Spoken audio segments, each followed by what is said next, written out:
Ma'am, जिस तरह से भारतीय जनता पार्टी के एक सांसद का कहना है कि अगर हमारी 400 सीटें आती है तो हम संविधान बदल देंगे, इस पर आपका क्या बयान है? देखिए, उनका सीधा सीधा ये फंडा है कि वो कह रहे हैं कि हम तुम वोट दो चाहे मत दो। उनका एक सांसद तो यही बोल रहा है कि जनता आप लोग उनसे कहते हैं कि आप लोग वोट दे तो ठीक है, नहीं दे तो ठीक है, फिर भी प्रधानमंत्री तो मोदी ही बनेंगे। तो इसका क्या अर्थ निकाला जा सकता है? वो कह रहे हैं 400 पार। अरे भाई, कल का किसी को पता नहीं, हमारा खुद का पता नहीं कल का क्या होगा, लेकिन वो कहते हैं 400 पार। अरे भाई, फिक्स ही थोड़ी है। उसके बाद हमने कई बार देखा ये चीजें, क्योंकि कहीं ना कहीं उनके सिस्टम सेट है, इसी वजह से तो 400 पार बोलते हैं। तो लेकिन इस बार जनता के जोश के आगे, जनता का जो जुनून है, जनता का जो भाजपा की सरकार को उखाड़ फेंकने का जो विजन है, उसके आगे इनका जो जुमले हैं, इनका जो वक्तव्य है, इनकी जो तानाशाही है, इनका जो ये जिस तरीके से देश पर राज कर रहे हैं, वो इस बार नहीं चलेगा। मैम, कल मोदी जी ने एक जनसभा को मेरिट में संबोधित करते हुए कहा कि जो विपक्ष सरकार उसके नेताओं से मैं जेब से पैसा निकालकर गरीबों को दे दूंगा, इस पर क्या विचार है? किसने कहा? मोदी जी ने। देखिए, मोदी जी ने पहले भी कहा था कि मैं बाहर के बैंकों से पैसा लाकर 15 लाख रुपए उनके खातों में डाल दूंगा और उसके बाद 2 करोड़ नौकरियां प्रत्येक साल में दे दूंगा। लेकिन आज तक न तो 2 करोड़ नौकरी दी, न खाते में पैसा डाला, न कुछ और किया। और जो पहले किया, और फिर अमित शाह जी कहते हैं कि तो जुमले थे, चुनाव के टाइम जुमले बोलते हैं वो। तो जिस आज के टाइम वो जो भी बोल रहे हैं ना, वो सारे जुमले हैं। उनका खुद का मुंह से ये कहा गया है, तो ये कोई मतलब वाली बात नहीं है। कांग्रेस पार्टी को जिस तरह से इनकम टैक्स की ओर से नोटिस मिला, ये भारतीय जनता पार्टी की साजिश है? बिल्कुल, भारतीय जनता पार्टी की साजिश तो इतनी है कि इनके पाँव में, हमारे गांव में भाषा है, दावने लगा दो। तो पाँव बांध दिए गए, जैसे कि ये जा नहीं सकते, ये फ्लाइट से दौरे नहीं कर सकते, इनके बड़े नेता चुनाव में खर्च नहीं कर सकते। तो सब तरीके से तानाशाही अपनाई है इन्होंने, और वो अब की बार सारा सबके सामने है।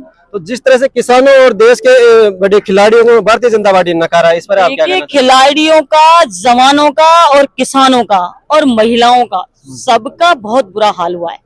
बेरोजगार युवाओं का, आज एक भी वर्ग खुशी नहीं है इससे। सारे के सारे वर्गों के साथ में अत्याचार हुआ है। आप सबने देखा होगा किसान किस तरीके से सड़कों पर, हरियाणा और पंजाब के किसान अपना ट्रैक्टर ले जाके दिल्ली के अंदर धरना देते हैं, और इनकी तानाशाही किस तरीके से पुलिस बल का प्रयोग करते हुए उनको भगाने का काम करते हैं।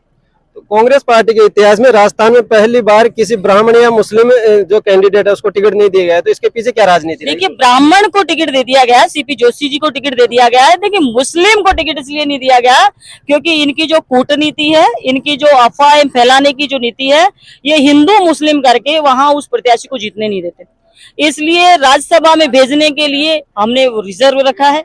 और कांग्रेस की जो विचारधारा है, कांग्रेस पार्टी को एक धर्म के नाम पर उन्होंने बांटने का प्रयास किया है। कांग्रेस पार्टी ने प्रयास किया है कि विकास के नाम पर वोटिंग होनी चाहिए, तो इसी मकसद के साथ में सारे के सारे टिकट चुन चुन कर दिए गए। तो मैम, आगे क्या राजनीतिक उठापटक की आट है? राजनीतिक उठापटक कुछ नहीं होगा, सारी जनता एक तरफा कांग्रेस को वोट देगी। कांग्रेस पार्टी सत्ता में आने वाली है इस बार? हाँ, इंडिया गठबंधन जो है वो सत्ता में आएगा। और इस बार मोदी जी की जो चाल है, प्रत्येक चाल किस तरीके से धर्म का नाम लेकर, देखिए, हमारे चाणक्य ने कहा, पुराने हमारे महापुरुषों ने ये कहा है कि अगर देश को बर्बाद करना है तो धर्म में लगा दो, भगवान की पूजा करने लगा दो, और वो विकास को भूल जाएंगे, भगवान की पूजा करते रहेंगे और आपका नाम तक नहीं लेंगे। तो वही काम इन लोगों ने किया है। धर्म के नाम पर जनता को लगा दिया, देश की जनता को राम मंदिर के नाम पर लगा दिया। धर्म में और राजनीति में, विकास में, सब में अलग अलग है, अंतर बहुत बड़ा है। विकास का अलग महत्व है, धर्म का अलग महत्व है। आपको किसी चीज को मानना है तो मानेंगे, नहीं मानना होगा तो नहीं मानेंगे। लेकिन ये पाबंद थोड़ी कर सकते हैं किसको क्या मानना है, किसको क्या धर्म मानना। हमारे 36 करोड़ देवी देवता बोले जाते हैं इंडिया के अंदर, देश के अंदर। अब 36 करोड़ देवी देवताओं में से एक राम जी को ही तो स्थापित किया है, बाकी करोड़ों देवता तो बिना प्राण प्रतिष्ठा के घूम रहे हैं, बिना प्राणों के ही घूम रहे हैं। उनकी प्राण प्रतिष्ठा कब करेंगे मोदी जी 36 करोड़ देवी देवताओं की? जी, बहुत बहुत धन्यवाद मैम आपका, थैंक यू।